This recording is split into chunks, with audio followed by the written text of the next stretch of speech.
เอาเพชรพารวยสวัสดีพี่สุภูสุคนกับผมแต่สิโทรเอาแนวทางของพ่อเสี้ยนพาสุกวันที่1 มิถุนายน 2568นะพี่น้องอันนี้มาเบิงของวันที่16 พฤษภาคมกันก่อนพี่น้องเลขวินนี่เลขวินบนล่างนี่มี2 3 4 0 9นะพี่น้องบาทใน0 กับ 9มานํกันเลขวินกับแมนอยู่พี่น้องก็ถือว่าเขาอยู่ได้นี่เลขวินมันมานํกันนี่0 กับ 9นี่เลขบนมันออก0 9นะพี่น้องแต่ว่ามาจับคู่บ่เขาบาทนี้0 กับ 9บ่จับนะพี่น้องเห็นบ่ส่วนจับคู่3ตัวบัดให้990เนาะพี่น้องให้990เพราะว่ามันหลายตัวหลายคู่เลข4คู่เนาะพี่น้อง3ตัว4คู่FC ก็ขี่บ่ตัดบ่ซ้อยหรอกว่าเลขมันหลายแต่เพิ่นจับคู่ให้นี่ก็6คู่ก็หลายละบาดนี้ยังมีตัวกันอีก3คู่ก็เป็น9คู่แล้วเนาะพี่น้องบนล่างนี่9คู่นี่รวมหมดแล้วนี่ทั้งตัวกันนี่9คู่นี่มันก็หลายอยู่เนาะพี่น้องเนาะ FC ก็ขี่มีผู้ตัดผู้ซ้อยหรอกพี่น้องเพราะว่าเลขมันหลายตัวหลายคู่แต่เลข3ตัวนี่ก็4คู่ล่ะเอาไม่พี่น้องขี่โทเอาเฮ้ยก่อนขี่โทต้องเขียนก่อนเขียนวันที่ก่อนเนาะพี่น้องเนาะเขียนวันที่ก่อน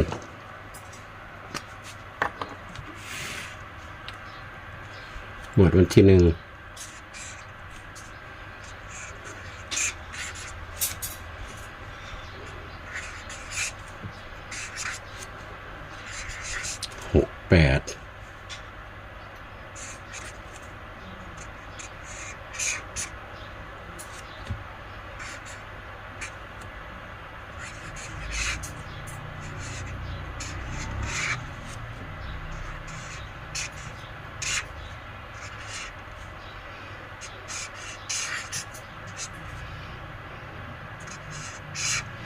เสี้ยนผาสุกแล้วพี่น้องเด้อเดี๋ยวบานขี้โทได้บานนี้พี่น้องถ่ายแป๊บนึง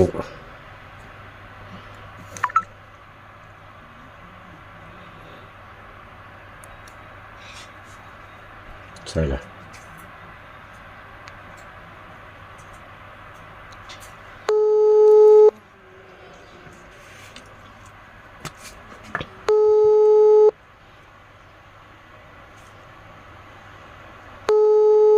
ฮัลโหลครับสวัสดีครับครับสวัสดีครับคุณพ่อบอกเอาตั้งแดนมาคุณพ่อบ่ครับอันรัฐบาลไทยครับเอาของไทยบ่ครับผมกำลังไล่ตั้งแดนอยู่กำลังเลี้ยวแล้วว่าเอาไทยก็ได้ครับผมเฮ็ดไว้แต่หลายมือแล้วล่ะอันคุณพ่อพร้อมแล้วบ่นี่ครับเอาจัดกลับไปเลยเนาะคุณพ่อเนาะครับงวดเมื่อกี้นี่มันก็เป็นซุยๆไปเลขวิผมกันใดเลขวินน่ะเลขวิน0 กับ 9พ่อบ่ได้จับให้นั่นล่ะผมบ่ได้จับใส่ก็อธิบายไม่ดอกไว้เพิ่นจับต่อเอาเนาะเพิ่นสั่งเพิ่นฟังอธิบายเพิ่นก็สิเข้าใจอยู่มันก็จังได๋ล่ะผมก็บ่รู้ว่าตัวใดแท้นะก็มักอยู่ล่ะมักบ่ทุกโตล่ะคุณพ่อแต่ว่าจับไปก็จับตามความชอบเจ้าของว่าตัดสินใจจังซี่ไปนะสำนัก FC เพิ่นเข้ามาเบิ่งก็ให้เพิ่นต่อยอดจังน้อยๆเนาะคุณพ่อเนาะครับต่อยอดจังน้อยก็อาจจะมีโชคอยู่ผมว่าอันเอาไปรถเนาะคุณพ่อเนาะก็สิยังเดิมเด้อครับเลขวินครับเลขเอาเลขวิ่งก็ได้นี่เลขวิ่งก่อนก็ได้วิ่งโตเด่นของมันน่ะผมก็สิถอดออกมาจากเลขวิ่งคือ9อ่ะล่ะมี4 กับ 9คุณพ่อ4 กับ 9เดี๋ยวครับผมพันได้เขียนเพราะว่าผมเขียนเลขวินก่อนเอาวิ่งก่อนก็ได้คุณพ่อวิ่งก่อนก็ได้ครับเอาวิ่งก่อนเลยเนาะครับ1 3 4 6 8 9คุณพ่อ1 3 4 6 8 9เลขยังเดิมๆอยู่นี่9แห้งที่สุดเด้อคุณพ่อเด้อกันผู้ใดสิวิ่งก็ได้บาดนี้เลขวิ่งมี4 กับ 9คุณพ่อมันก็ถอดออกมาจังนี้ล่ะเอาตัวเด่นออกมานะมี4 กับ 9แห้งกว่าหมู่แต่ว่าเด่นที่สุดคือ9ล่ะ9ยังแห้งคุณพ่อมันมาหลายงวดแล้วแม่นอยู่ครับ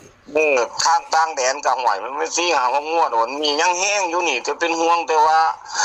ในสายวิ่งของเขามันยาวมาหลายงวดแล้วคุณพ่อบัดนี้ย่านแต่มันหลุดย่านมันเบิดพลังเท่านั้นล่ะเดี๋ยวนี้ถ้าเบิดพลังก็สิจังได๋เนาะก็ตามสูตรเนาะคุณพ่อเนาะอันวิ่ง4 กับ 9เนาะครับเนาะ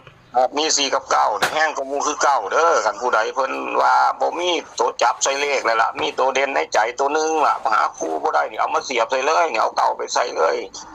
ตัวคู่ของมันก็คือ4ล่ะ4 กับ 9มันเป็นตัวเดียวกันนะคุณพ่อ มันสิกอดข้อกันกับบ่รู้เด้ออันนี้เด้อ ครับแต่ว่าเด่นที่เก่าเนาะครับเนาะ ครับมี4กับ9เด่นที่สุดก็คือ9นั่นน่ะว่าในสูตรนี้เฉพาะมื้อนี้ว่าต้องไปแต่ว่ามื้อที่แล้วๆมางวดที่แล้วๆมามันบ่เด่นแห้งฝันเที่ยวนี้มันกระทบกันหลายสูตรอยู่นะสูตรลูกมันคุณพ่อ ครับ หรือมันสิเบิดพลังกับบ่จักเขาเดินยาวมาหลายงวดแล้วแม่6 7 8งวดละอันเฉพาะอันเลขวิ่งสายนี่ว่าเนาะอันบานนี้เลขวิ่งคุณพ่อเก่าแล้วเนาะ ครับจับ มันผมจับคู่ให้ก็สิซ้ำเก่าเด้อคุณพ่อเด้อมี6ตัวแล้วก็ตัวกัน3คือเก่าแล้วเด้อ ครับ มีตัวแรกนี่เอาเป็น31คุณพ่อ31 41แล้วก็16คุณพ่อ16 ครับ บาทนี้ก็34คุณพ่อ34แล้วก็3439คุณพ่อ39แล้วก็46 6กับ9มันตัวเดียวกันนี่ล่ะแต่มันกำกึ่งกันระหว่าง6กับ9อยู่แย่งๆกันอยู่ก็มี6สูตรเด้อคุณพ่อเด้อก็ขีดเส้นใต้นี่ล่ะโต31 41แล้วก็16นี่ล่ะขีดเส้นใต้3ตัวคุณพ่อผมชอบ3ตัวแล้ววันนี้ตัวกันเอาไปจาก3จุดคือ9คุณพ่อมีตัวแรกตัวเดิมๆเด้อคุณพ่อเด้อ97คุณพ่อ97ตัวที่2นี่90คุณพ่อตัวที่2 90ตัวที่3ก็ยังตัวเดิมคือเก่าคือ78คุณพ่อ78มันนี่ก็คุณพ่อขีดใต้ตัวนี้แหละตัว97นี่คุณพ่อผมว่าเลขเก่าสิมาออกอยู่เดี๋ยวนี้มันยังได้ตัววิ่งค่ายกันเบิดแหมแล้ววันนี้ก็ผมสิเอาอันเลข3ตัวให้คุณพ่อจาก4จุดเด้อคุณพ่อเด้อ ครับ มีตัวแรกมี891คุณพ่อ891ตัวที่2 892คุณพ่อ892ครับตัวที่3นี่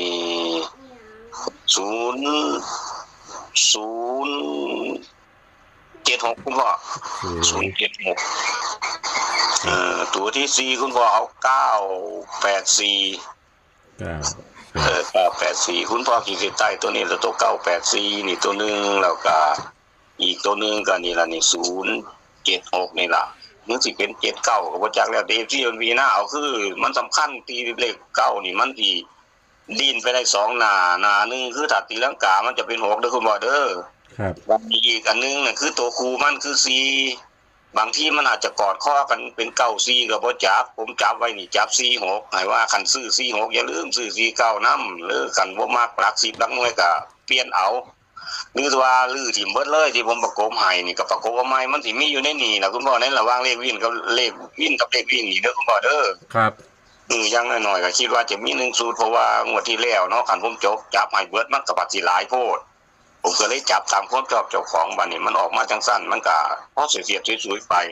ก็เที่ยวนี้ก็